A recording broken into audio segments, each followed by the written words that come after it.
J'étudie la transformation du commerce dans les anciens quartiers ouvriers montréalais, des quartiers où la plupart des commerces sont situés sur des rues commerçantes traditionnelles. Je travaille sur la scène musicale indépendante à Montréal. En fait, mon objectif, c'est de comprendre c'est quoi le lien entre Montréal et cette scène musicale-là. Donc, finalement, comment la scène musicale contribue à construire la montréalité, c'est-à-dire ce qui fait que Montréal est une ville distincte.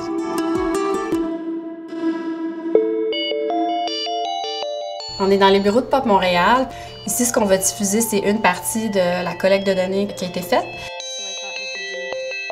On a demandé à 25 musiciens de documenter leur quotidien avec des caméras numériques. Donc, ils ont pris des photos, des vidéos. Aussi, on les a suivis par GPS, donc il va y avoir des cartes. Puis, on va présenter leur quotidien en images.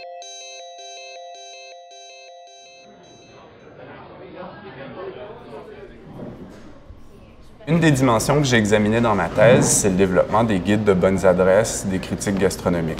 Lorsqu'on regarde ceux des années 60, l'essentiel des bons restaurants est situé au centre-ville, le long du boulevard Saint-Laurent. Mais à partir des années 70, on voit d'autres quartiers qui émergent, comme le Plateau, le quartier latin. Et plus récemment, depuis les années 2000, on voit d'autres quartiers comme Saint-Henri qui viennent s'ajouter. Depuis les années 70, les gouvernements ont investi beaucoup d'argent dans des programmes de revitalisation des centres-villes, des rues commerciales, mais au final, on sait relativement peu de choses sur ce qui s'y passe.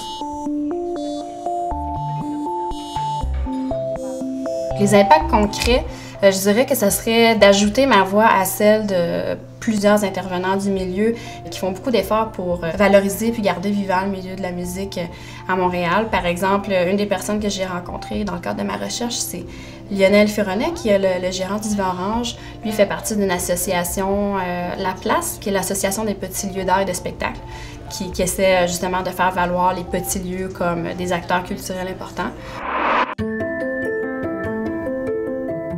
Ce que j'apprécie particulièrement d'étudier à l'INRS, c'est la grande proximité qu'on a avec les chercheurs, avec mon directeur aussi, une relation de proximité, puis avec des équipes de recherche qui, eux, ont leur propre projet. Donc, ça rend l'expérience de faire une thèse de doctorat qui, à la base, ça peut paraître assez solitaire. On est impliqué dans des activités de groupe en contact avec les travaux des autres. Depuis les années 70, l'INRS est un foyer de recherche sur les villes québécoises, sur Montréal en particulier, et ça, pour un étudiant, ça veut dire énormément de ressources, énormément d'expériences qu'on peut mobiliser, des contacts qu'on peut établir, et c'est utile qu'on décide de continuer dans le milieu de la recherche ou de se lancer dans le milieu professionnel.